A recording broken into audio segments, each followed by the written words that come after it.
Bonjour à tous et bienvenue dans le Talk de Cassandre. Aujourd'hui dans le Talk, nous avons la chance de plonger dans les coulisses d'un métier fascinant et parfois méconnu, celui de la production de spectacles. Cette fonction, entre la créativité, la gestion, la stratégie, est essentielle pour amener l'expérience au public la plus créative possible. Et pour cela, je vous propose d'accueillir dès maintenant Florian Ansens, gérant de Sur Mesure Production et du Spotlight à Lille, qui va nous partager toutes les facettes de son métier. Allons-y tout de suite.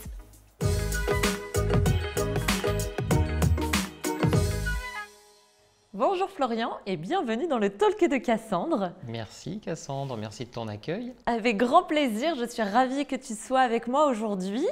On va profiter de cet échange pour parler de ton parcours, de ton métier qui est parfois méconnu sur certains aspects. Et quand on a échangé pour préparer ce talk, tu m'as parlé d'un métier et tu m'as dit une véritable boîte à outils. Oui. Et j'ai beaucoup aimé cette image. Donc, je te propose qu'on parle ensemble de tous les aspects de ton métier. J'ai deux professions, je suis également couvreur. D'accord. On est plutôt sur quoi plutôt le côté artistique. Écoute, je pense que oui, c'est déjà pas mal. Ouais, c'est... Et donc du coup, pour commencer, je te propose de nous parler un petit peu de ton parcours et ce qui t'a amené du coup à la production de spectacles. Ok. Ça va être, j'espère que ça va pas être chiant. Je fais très rapidement, l'histoire elle est rigolote. En fait, moi je fais du théâtre depuis que je suis au collège. D'ailleurs, si tu as des ados, si vous avez des ados, je vous encourage vraiment à leur faire du théâtre parce que ça aide tellement à passer plein de caps dans la vie.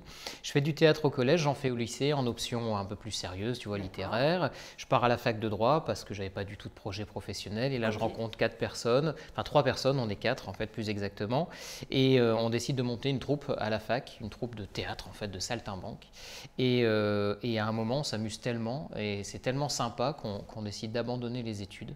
Aux grandes dames de nos parents, pas forcément de l'institution judiciaire, pour faire de cette troupe qui s'appelait l'Éléphant dans le Boa une aventure professionnelle en fait, et c'est comme ça que ça a démarré. Donc on a commencé en étant intermittent du spectacle, et 10 ans plus tard on crée Sur Mesure Production, puis une société cette fois-ci de production qui a grandi et qui est devenue aujourd'hui une société qui compte environ 25 salariés, bon an mal an, et qui est toujours avec les 4 mêmes associés du départ. Donc trop bien. Voilà, on est toujours présent. Voilà pour le storytelling. Et alors justement, que fait-on chez Sur Mesure Production ? Sur Mesure Production, c'est la boîte à outils du spectacle vivant. En fait, tu vas pouvoir, en tant qu'artiste, venir piocher à n'importe quel stade de ton développement le service dont tu as besoin pour t'aider à un moment, pour accélérer. Sans engagement, c'est la liberté. La liberté, c'est vraiment ce qu'on a souhaité promouvoir le plus. Tout simplement, on a créé l'outil qu'on aurait souhaité trouver quand on s'est lancé, tu vois, quand on s'est lancé avec l'Éléphant dans le Boa et qu'on a eu besoin de professionnaliser les choses. Finalement, sur le marché, on est tombé sur des producteurs qui n'étaient pas toujours adaptés, qui demandaient parfois très très cher et qui finalement nous ont laissé quand même un goût parfois amer dans la bouche, celui de faire du blé sur notre dos, tu vois. Donc l'image du producteur avec le gros cigare, tout ça, on parle d'il y a 20 ans, tu vois, elle était encore un peu existante. Et quand on a créé Sur Mesure, on s'est dit, tiens, voilà, on va créer la boîte qui va permettre à tout artiste, quel que soit son parcours, quel que soit son art, quel que soit le stade de son développement, de venir piocher ce dont il a besoin, pas plus ni moins, évidemment de payer pour ça, tout simplement, pour ce service, et lui permettre d'accélérer et de vivre son rêve. Et alors, comment vous les accompagnez, ces artistes ? On a 5 pôles différents autour desquels on s'articule. Le pôle administratif, c'est un pôle très important parce que l'un des principaux freins dans la vie artistique, c'est les papiers. Tu vois, je ne vais pas te faire un dessin, papier, artiste, des fois. C'est pas compatible. C'est pas tout à fait le même délire. Surtout que, paradoxalement, en plus, pour être artiste, il faut s'y connaître parce qu'il y a l'intermittence avec des critères compliqués. La vente de spectacles est une activité réglementée en France. Tu n'as pas le droit de vendre des spectacles comme tu veux, il faut une licence. Et même si les conditions se sont assouplies, ça nécessite quand même en fait, d'être bien structuré juridiquement, socialement. Et puis monter une structure et faire des papiers, c'est des coûts aussi. Tu vois, ça coûte cher, il faut des assurances, il faut des comptables. Bref, quand tu te lances, tu es artiste, tu as peut-être autre chose à faire que de faire tes papiers en fait.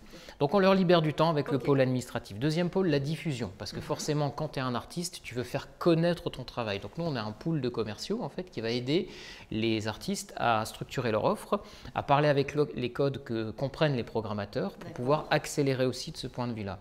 Ensuite on a le pôle qu'on appelle production, donc c'est la mise en production, c'est plutôt mise en production.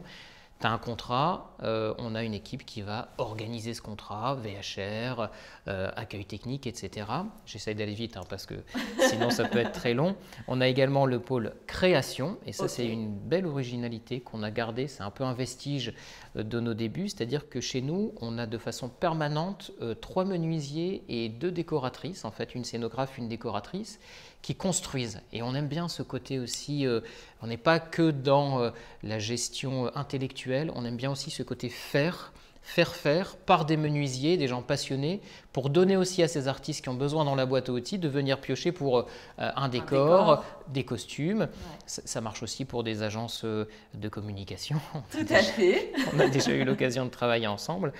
Donc voilà pour ce pôle. Et le dernier pôle que je vais te citer immédiatement, c'est la communication.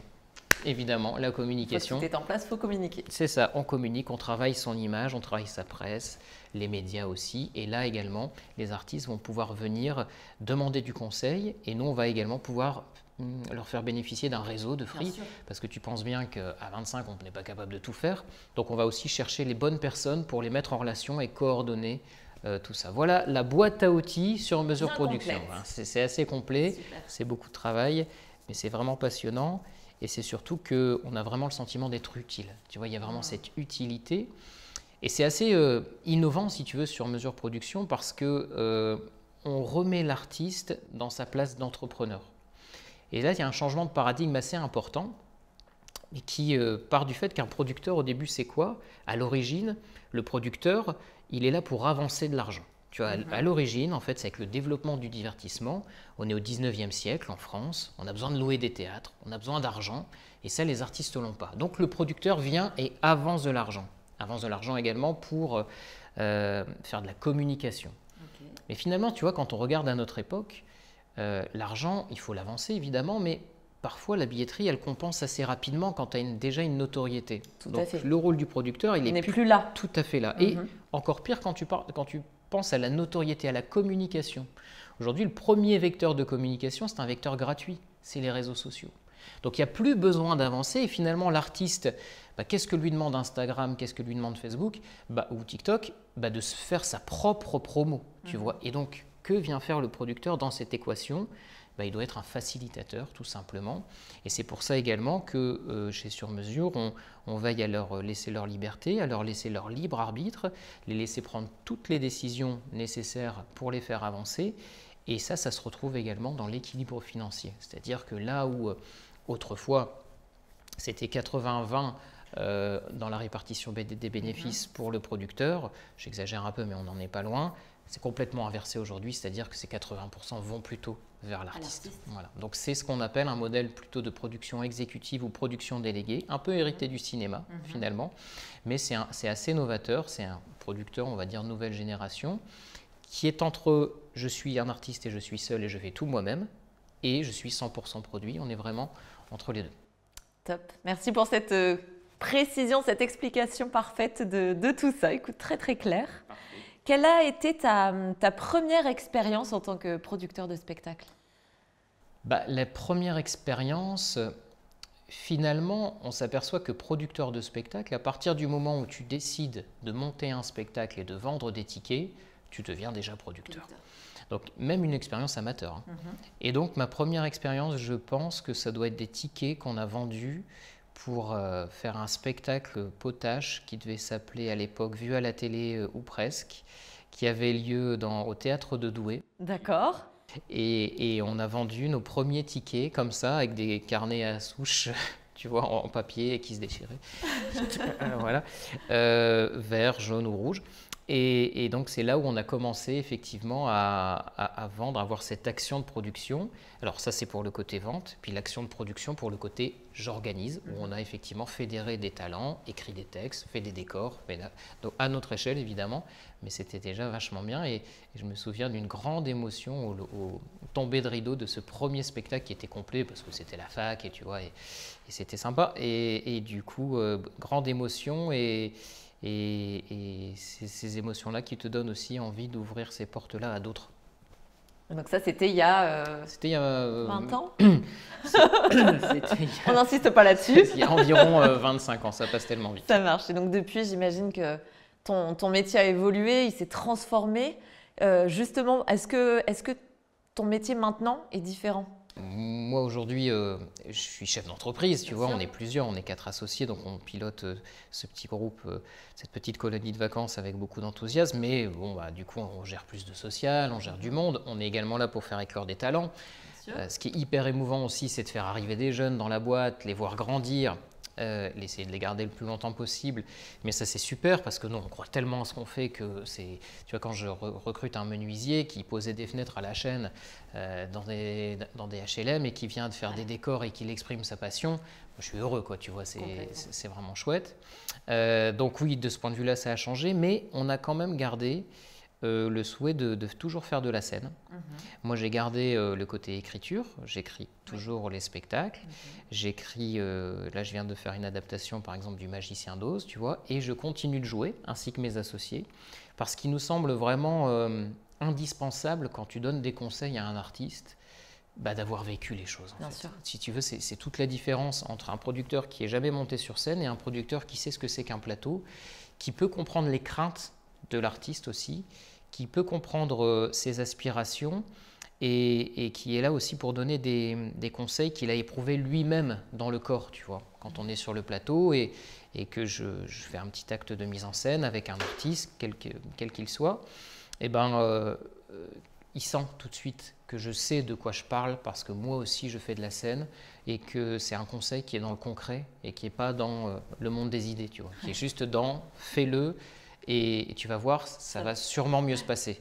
En tout cas, essayons-le ensemble. Donc ça fait vraiment la différence. C'est pour ça qu'on continue de jouer. Et même si notre métier a beaucoup évolué, on garde quand même ce côté artistique qui est, à mon avis, vraiment indispensable. Et puis, qui a tellement de plaisir aussi. Oui, bien sûr, qui vient de là surtout. C'est quand même le principal moteur. Tout à fait. Et alors, comment tu jongles entre toutes ces casquettes de mise en scène, d'écriture, etc. Et est-ce que toi et tes salariés, je perds les mots, tes associés, merci. Ouais. Est-ce que chacun a une casquette ou chacun fait tout? Sur la partie artistique, moi j'écris et on joue. Et on joue tous ensemble. Sur la partie pilotage de sur-mesure, avec le temps, et ce n'était pas écrit d'avance parce que ça s'est fait comme ça, chacun d'entre nous en fait a pris la tête d'un pôle de façon à pouvoir s'exprimer. Et finalement, nos caractères, ça a bien collé en fait. Trop bien. Comme un puzzle finalement. Les pièces se sont bien embriquées sans le savoir au début. Peut-être qu'on avait l'intuition aussi. On ne peut pas tout mettre non plus sur le dos du hasard. Donc de mon côté, je vais gérer plutôt ce qu'on appelle le développement, donc la communication, un peu le commerce. Arthur, mon associé, va gérer avec moi le commerce et le pôle création. Hélène va gérer la production, la mise en production, et Sandra va gérer l'administratif. Tu vois, donc on a chacun nos... Et puis alors, en plus, on a eu une nouvelle arrivée dans la société, c'est le Spotlight, la salle de spectacle Spotlight, qu'on a racheté il y a 2 ans et demi, presque 3 ans. Et là, ça a été une nouvelle aventure. Ça nous a obligés aussi à retravailler un petit peu notre modèle. Mais ça a été une casquette de plus passionnante, qui est également l'aboutissement du travail de producteur. Parce que tout producteur veut pouvoir présenter au public. Donc le fait d'avoir notre salle et de mettre en avant des talents, ça c'est super. C'était une belle étape aussi. Super étape. Et alors, comment vous choisissez les talents, les artistes avec qui vous travaillez? Est-ce que c'est eux qui viennent vous démarcher? Est-ce que c'est vous qui repérez? Alors, chez Sur Mesure, pour venir piocher dans la boîte à outils, il n'y a pas de sélection qualitative. C'est-à-dire qu'on ne se porte pas, si tu veux, on porte pas de jugement sur ce que tu fais. Si tu as un projet, que tu as besoin d'un service, on va t'aider à aller dans ce service. Mais il y a une petite nuance avec le label Sur Mesure. Le D'accord. label sur mesure, ce sont des artistes qui, eux, ont été choisis et qui nous ont choisis pour un accompagnement particulier. Donc il y a plusieurs artistes dont certains ont une notoriété nationale, comme Jérémy Crédville, par exemple, qu'on adore. Ouais. Moins connu, peut-être plus des internautes et des plus jeunes, Thomas Dezer, avec qui voilà, je l'ai vu en spectacle et d'ailleurs je t'avais vu sur scène, je ne sais pas si tu te souviens, c'était au Sébasto. Ah bah voilà. Moi j'adore Thomas. Donc, excellent. Et bah avec Thomas, c'est super, on a une belle aventure avec lui parce qu'on fait un zénith le 5 février, tu vois, à Lille. Et c'est complet, c'est fou. Donc c'est une aventure humaine géniale. J'aime beaucoup Thomas, c'est un funambule de l'humour. Il y en a d'autres. Je suis content que tu... Ah ouais, non, mais je suis convacue du profil de Thomas. Il y en a d'autres que je ne vais pas citer. On a également un profil musical, tiens, et c'est assez neuf. C'est la première fois que c'est assez contraint, hein, le nombre d'artistes du label, parce que ça demande beaucoup d'investissement de la part de l'équipe. Et on a Max Menet, que tu connais. Bien évidemment. Et c'est un scoop. J'en ai pas encore parlé. Qui intègre le label. Voilà, trop bien. Ça va devenir le premier artiste musical du label sur mesure. Génial. On ne s'occupe pas de sa vie de disque et tout ça, de discographie. On s'occupe de sa vie sur scène. Voilà. Incroyable. Ouais. Ah, c'est chouette. C'est chouette. Et donc là, on se choisit. Okay. Dans le label, on se choisit. Il faut qu'ils aient compris que quand tu viens dans le label, tu es artiste entrepreneur. Tu vas avoir un accompagnement, mais on attend aussi des choses de toi. Et nous, il faut qu'on se dise, on peut quelque chose pour toi. C'est pas on aime ou on n'aime pas ton travail. C'est à ce stade de ta carrière. On a des choses à t'apporter. Si on travaille ensemble, on pense qu'on peut t'apporter quelque chose. Ok. Et oui, en fait, j'allais dire tout simplement, c'est aussi question de feeling, j'imagine. Ouais, il y a de ça. Et puis on voit aussi les spectacles. Bien sûr. Puis on essaie de faire en sorte vraiment qu'on leur fasse pas perdre de temps. Tu vois. Et c'est aussi pour ça que quand tu rentres dans le label, il y a cette notion de liberté. C'est-à-dire que c'est très, très spécial chez nous. Ça d'ailleurs fait hérisser les poils de beaucoup de producteurs. On ne signe pas de contrat. Okay. C'est-à-dire qu'un artiste qui est chez nous, il peut partir du jour au lendemain. Tu vois, Jérémy, si demain il a une autre opportunité, il nous le dit, on finit les contrats en cours et on reste bons amis. Parce qu'on estime que cette confiance qu'on a mise entre nous, c'est la meilleure des cols, en fait. Et quand tu fais un contrat... Si tu le romps, tu fais un procès. Et nous, on vient du droit, donc on n'a pas envie de faire des procès. Tu vois, c'est fini ça. Tu vois, on essaye de faire que notre travail soit suffisamment à la hauteur pour que l'artiste ait envie de rester. Mais à l'inverse, si nous, on estime que l'artiste, on ne peut plus lui apporter ou qu'il a des exigences qui sont trop importantes par rapport à ce qu'on peut lui donner, on peut aussi dire, on va arrêter l'aventure ensemble parce que ça ne colle plus et tu pourras accélérer mieux avec quelqu'un d'autre. On pense. Et donc, tu vois, c'est cette notion de confiance qui est la meilleure d'école. Ok. Et alors, après, il y a tout ce qui est besoin créatif au service donc, du coup, de l'artiste, mais il y a aussi des choses qui fonctionnent peut-être plus et qui répondent plus aux attentes des clients. Comment trouver le bon ratio, j'allais dire, entre ce qui fonctionne et ce qu'attend le public versus ce qui est vraiment bon pour l'artiste? Alors ça, pas facile. Non, c'est toujours une question d'équilibre. Effectivement, tu as parfois une distorsion entre ce que l'artiste veut montrer et parfois ce qu'il pense montrer et ce que le public est prêt à recevoir et les attentes du marché.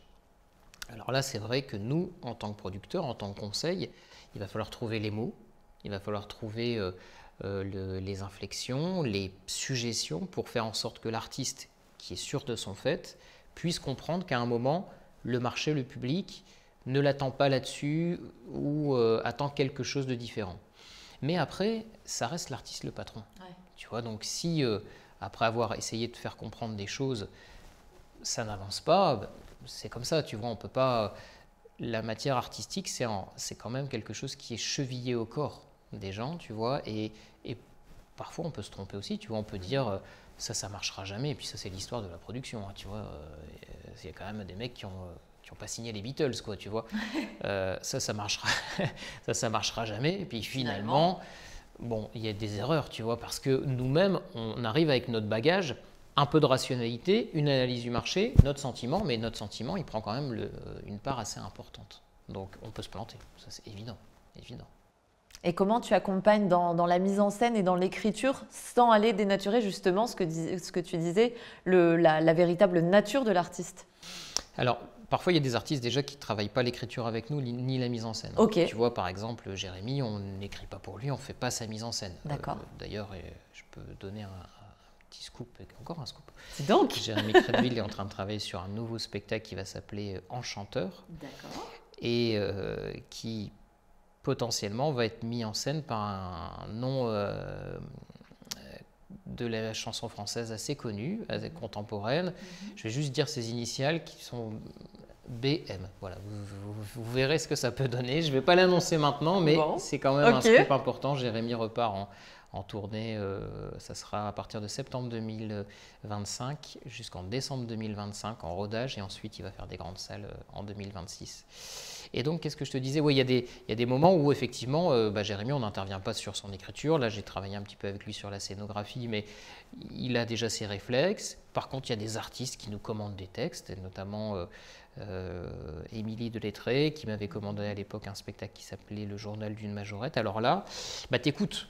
En fait, t'écoutes, tu vois un petit peu ce qui est possible, et ton travail, toi, ça va être de façonner comme un sculpteur cette matière en entendant ce que t'a dit l'artiste et en essayant de proposer quelque chose artistiquement qui lui plaise, qui l'aide à finalement révéler sa vraie nature, tu vois, à aller piocher ce que l'artiste n'avait pas vu en lui encore, mais que toi, tu avais réussi à déjà voir et que tu avais compris qu'il serait capable d'aller chercher. Tu vois, c'est vraiment ça l'écriture, parce que écrire, c'est mettre des mots dans la bouche de quelqu'un d'autre. Donc il faut vraiment qu'on ait le sentiment que les mots sortent de son cœur. Et la mise en scène, c'est encore un peu plus subtil, parce que la mise en scène, c'est réussir à créer un livre d'images animées qui va aider le spectateur à comprendre ce que l'artiste veut dire par le corps. Tu vois, et là, ça veut dire que tu fais appel au langage non verbal. Donc ça devient encore quelque chose de différent. C'est parfois plus difficile de réussir, c'est plus subtil une mise en scène qu'un texte. Un texte, tu te le prends dans la figure, quoi qu'il arrive. Voilà. Une mise en scène, quand elle est très bien faite, tu la sens même pas. Tu vois, et c'est ça le paradoxe. Par contre, quand tu sors du spectacle, tu dis, il y avait certainement un petit truc en plus. Ah oui, c'était bien mis en scène. Punaise, ah oui, j'ai vu, c'est vrai que ça c'était une bonne idée, tout ça. Et là, il a réussi en fait à mettre son texte au service à mettre sa mise en scène au service de son texte. Et tout ça en fait faisait un ensemble artistique cohérent. Et est-ce qu'à un moment donné, tu as dû prendre une décision ou faire un choix qui allait peut-être à l'encontre de l'artiste, alors pour son bien, et parce que tu sentais que c'était pas aligné? Si tu es suffisamment malin, tu fais comprendre à l'artiste, ou tu lui fais croire que la décision a été prise aussi par lui, tu vois. Parce que tu auras suffisamment travaillé le sujet, parce que tu auras eu une intuition que tu lui auras renvoyée, tu lui auras donné des signaux pour que finalement tu commences une phrase et que lui la termine parce qu'il a déjà compris. Okay. Et là, tu as vraiment un rapport de confiance qui est fort. Mais c'est très très difficile d'aller à l'encontre frontalement des artistes, parce que un artiste, c'est quelqu'un qui met par définition son cœur dans ce qu'il fait. Et même quand ils se trompent, même quand ils ont des intuitions qui sont pas bonnes, enfin que tu estimes pas bonnes, encore une fois depuis ta petite place, faut toujours bien réfléchir et tirer le fil pour savoir si déjà c'est vraiment pas une bonne idée. Il faut aller au bout des idées déjà. Tu vois, faut pas prendre de risques financiers démesurés, hein. Mais souvent, ils s'en aperçoivent même avant que tu aies besoin de le dire qu'on ne va pas dans le bon sens. Puis il y a un juge, hein, c'est le public. Hein. Oui, tout à fait. Tu sais, les artistes, ils jouent. Alors nous, on fait pas mal d'humour, mais s'il n'y a pas de rire, c'est raté en fait. Tu vois, il y a un truc qui est. Ils ont une oreille dans le public et ils font vraiment gaffe, quoi. Ils sont très attentifs. Enfin, j'enfonce une porte ouverte quand je dis ça, mais eux-mêmes sont hyper dur avec eux, tu vois. Donc ça veut dire que tu plantes une vanne une fois, deux fois, une direction dans ton spectacle une fois, deux fois, puis tu corriges. Tu corriges, sinon tu vas dans le mur en fait. Et après, on a dans l'événementiel et aussi dans la production de spectacle toute cette gestion des imprévus. Ah oui. Comment fais-tu? Alors déjà, on fait, parce que nous, on est une équipe. Tu vois, ça change déjà tout. Donc on a une forme de solidarité. Quand il se passe quelque chose, on essaye de réagir ensemble. Tu gardes ton calme. Ça, vraiment, c'est la première chose. Enfin, ça, là, encore une fois, j'enfonce une porte ouverte. Mais il faut vraiment respirer un grand coup, garder son calme. Tu fais un zénith, tu fais un sébasto, tu fais une grande salle ou même une petite salle. Déjà, ce qui est important, c'est quand tu es dans l'espace, avant, pendant la répétition, tu dégages une image de sérénité. Il faut être aligné, avoir un œil sur tout, regarder comment les choses se passent, tu vois, prendre de la hauteur finalement, et désamorcer.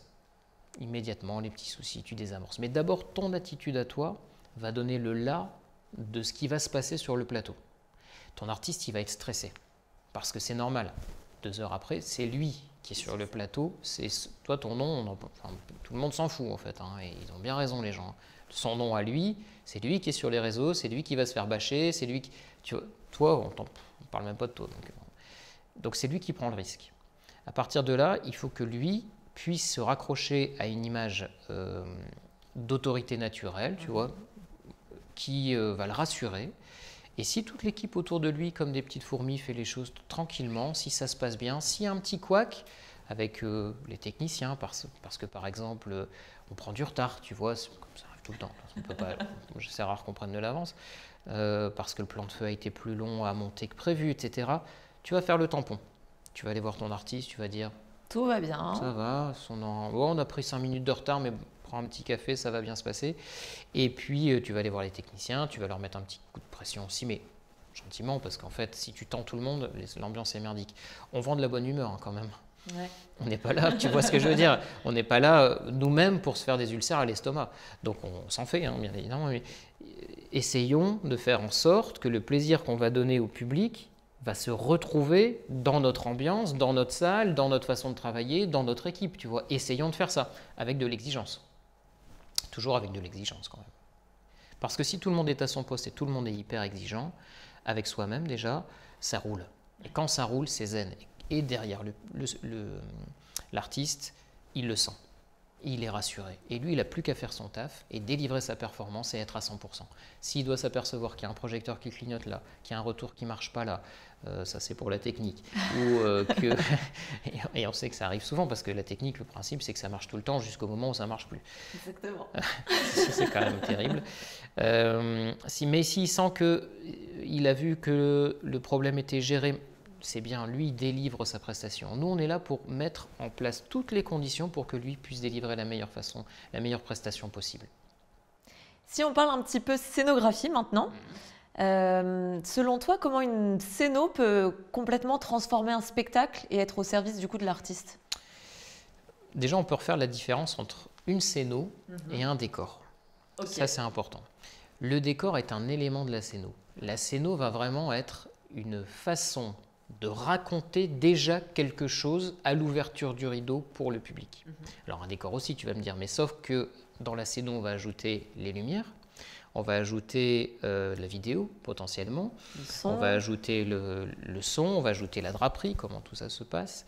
Et donc la scéno, c'est un acte artistique très fort, très très fort. Et nous, on pousse vraiment nos artistes, les artistes du label, je les encourage vraiment, quand ils en ont les moyens, à faire une vraie scénographie, tu vois, à faire plaisir. Parce qu'un bel acte de scénographie, c'est aussi la générosité par rapport au public. Ça, c'est pour les artistes. Quand je travaille en entreprise, la scénographie, elle doit aussi permettre aux spectateurs de comprendre des choses que les mots ne vont pas raconter. Ça, c'est hyper important, parce que la scénographie va te donner une ambiance. Tu ouvres le rideau, tu as déjà une ambiance, tu as déjà une énergie. Quand tu es en entreprise, il ne faut pas se leurrer. Les gens vont retenir 2 choses. La scéno, et l'énergie des speakers. Ouais. Ce qu'ils vont dire, tout le monde va oublier. C'est évident. Tout le monde va oublier, même eux. Les mots n'ont pas d'importance. Ce qui est important, c'est la façon dont on les délivre, c'est de bien les choisir, parce qu'au moment donné, quand ils sont en train de délivrer ces mots, il faut qu'ils soient pertinents, que ça appuie, mais tout ça, ça va se transformer en un souvenir qui va être le souvenir d'une énergie positive, négative, et c'est ce avec quoi les gens vont repartir. Et donc la scéno, c'est hyper important. Moi, j'adore le travail sur la scénographie parce que, comme j'ai déjà dit, c'est un acte de générosité aussi. Tu viens, c'est beau, ça c'est la première chose, ça donne du sens. Ça fait du bien aussi à ton cerveau parce que si la scéno est un peu évolutive, eh ben, tu peux te raccrocher un peu à ça.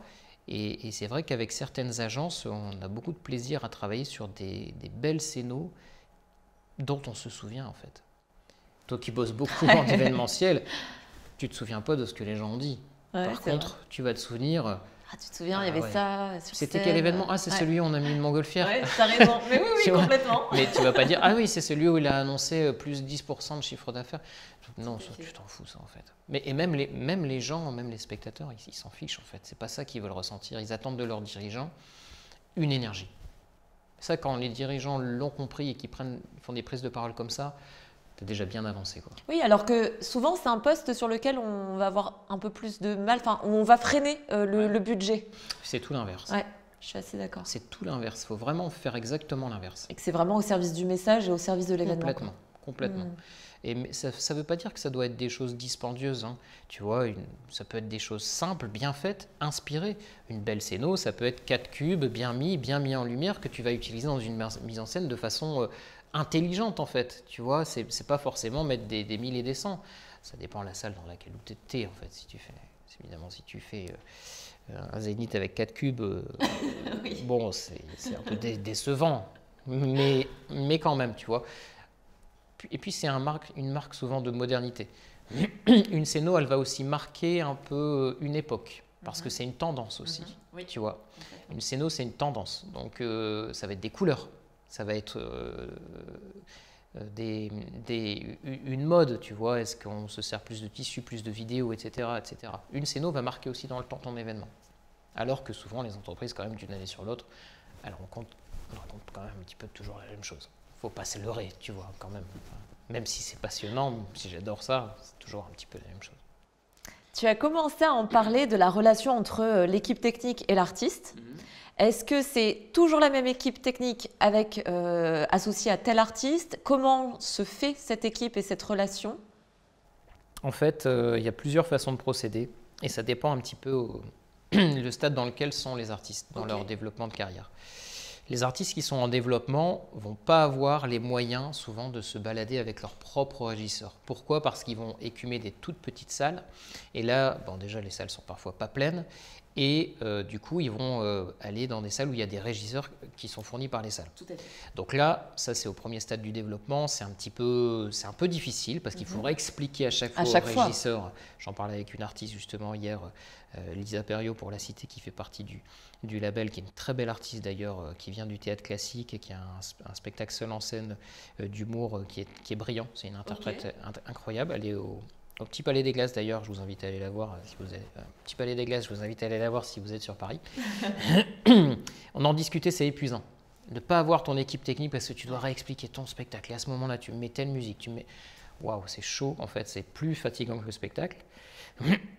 Et par contre, c'est vrai que quand ils sont en tournée, qu'ils ont un peu plus de notoriété, ils ont leur propre équipe technique, qui est toujours accueillie dans un lieu. C'est ça aussi la magie du spectacle, c'est que tu es toujours accueilli dans un lieu où il y a une équipe technique sur place. Et là, en fait, l'équipe technique nomade, la nôtre et celle du lieu, se mettent en relation et font en sorte que ça se passe bien. Et ça, c'est hyper rassurant pour l'artiste parce qu'il sait qu'il a son topper, il a son régisseur. Et ça va permettre en fait de faire que lui, il arrive, il fait ses balances. Et c'est un confort incroyable. Et c'est aussi au service de la qualité parce qu'il n'y a pas de bug. Tu vois, il n'y a pas de bug pendant le spectacle. Tout le monde connaît ce qu'il doit faire. Et que dirais-tu à un artiste qui hésite à être accompagné justement d'un producteur? Aujourd'hui, c'est la tendance en fait. C'est vraiment une tendance de fond. Je ne sais pas si elle s'installera, mais je pense que oui. Je pense que c'est un peu irréversible. Tu as plein d'artistes qui n'attendent plus les producteurs pour avancer. Et pour les raisons que je t'ai dit tout à l'heure. Ils ont leur public sur Insta. Ils ont un peu de sous de côté, donc ils peuvent louer une salle. Puis finalement, le coût de la location, il est remboursé par les billets assez vite, tu vois. Donc si tu les vends vite, tu n'as pas de problème de trésor. Ils vont avoir quelqu'un qui va envoyer leurs affiches, etc. Mais donc ça, c'est un schéma qui existe. Mais je pense quand même que le producteur, il va être utile pour apporter quelque chose et un regard extérieur. Mais il faut voir le producteur comme un partenaire. C'est-à-dire que si tu penses que tu es capable de tout faire tout seul, ne prends pas de producteur. Ouais. Par contre, si tu as le sentiment qu'à un moment, quelqu'un va pouvoir t'aider parce que toi, tu as besoin de plus de temps pour te consacrer, par exemple, à l'artistique, commence à t'intéresser au producteur. Mais encore une fois, comme j'ai dit tout à l'heure, entre le pas produit et le tout produit, il y a un juste milieu où tu peux juste aller piocher les services dont tu as besoin aussi, tu vois. Et ça, c'est vraiment le modèle de sur-mesure. Les artistes du label, par exemple, on a parlé de Thomas tout à l'heure. Thomas, en termes de communication, il ne vient rien chercher chez nous. Tu vois, lui, en fait, il a 1 million de followers sur Insta. C'est pas moi qui vais lui proposer. Enfin, il va me donner des leçons, en fait. Par contre, Thomas, quand on va booker le Zénith, quand on va booker des salles, quand on va organiser sa tournée, il va être content de pouvoir s'appuyer sur une équipe qui va le rassurer. Bah, c'est là où il vient nous chercher. Mais en fait, il faut toujours se dire un truc, hein. Les artistes n'ont pas besoin de nous, en fait. C'est eux qui font le job, d'abord. Par contre, si à un moment ils veulent accélérer, là, ils peuvent venir nous chercher. Mais d'abord, les boss, c'est les artistes. Il ne faut jamais l'oublier, ça. Le producteur, c'est au service de l'artiste et non pas l'inverse. Ça marche. Et enfin, quel est le projet ou voilà, tes envies pour la continuité de Sur-Mesure? Ben moi, je voudrais... Déjà, je voudrais qu'on réussisse la sortie du nouveau spectacle de Jérémy, qui va être un beau moment dans la vie de la société, parce que j'en ai un petit peu parlé tout à l'heure, ce spectacle Enchanteur, ça va être un moment de générosité de la part de Jérémy, qui a vraiment envie de faire plaisir à son public. Et sur ce spectacle-là, on est au début de la création, donc j'ai vraiment envie que tout se passe pour le mieux, pour se mettre au service de son talent, de sa générosité, parce que son talent est immense. Donc ça, c'est vraiment un truc que j'ai en tête. Ensuite, l'envie, c'est tout simplement de permettre également à notre équipe de s'épanouir, de faire en sorte que chacun des collaborateurs de Sur-Mesure ait le sentiment d'être utile. Ça, franchement, c'est hyper important pour qu'eux puissent se mettre au service d'artistes dont ils sont fiers, en les aidant à accélérer, en les aidant à faire connaître au plus grand nombre leur talent. Ça, franchement, c'est un vœu pieux, mais je pense qu'on est là pour ça. Je pense que c'est notre mission et on se bat tous les jours pour ça. Merci beaucoup Florian pour cet échange riche et authentique. Tu nous as donné un regard précieux sur ton métier, donc c'était vraiment chouette. Une dernière petite question que je pose toujours à mes invités avant de nous quitter. Tout va bien se passer. Quel est l'événement auquel tu rêves de participer? Oula. Alors soit en tant qu'acteur, soit en tant que... Enfin voilà, dans le pro, dans le perso, peu importe. Mais quel est l'événement, si tu dois en citer un? L'événement auquel je rêve de participer, c'est celui qu'on n'a pas encore imaginé. Je l'avais pas encore eu, cette réponse. Tu vois. Parce qu'en fait, je pourrais te citer plein d'événements possibles, mais en fait, ça peut être aussi des petites choses. Tu vois, la magie, elle n'est pas fonction du lieu, elle n'est pas fonction du nombre de personnes dans notre métier. C'est ça aussi qui est super. L'événement auquel je rêve de participer, c'est celui où mon artiste sort de scène, enfin, je dis mon artiste, tu as compris, hein, en étant heureux et en ayant rendu heureux le public. Et ça, c'est un bonheur. La chance qu'on a, c'est que c'est un bonheur qui peut se renouveler relativement souvent. Tout à fait. Celui auquel je rêve vraiment de participer, c'est celui qu'on n'a pas encore imaginé. Très bien. Eh ben, merci encore. Et puis au plaisir de se croiser au Spotlight ou ailleurs pour un beau spectacle. Un grand plaisir. À bientôt. Merci Cassandre. C'était le Talk de Cassandre. Merci à tous de nous avoir regardés et j'en profite également pour vous remercier pour votre fidélité. Je vous dis à très vite.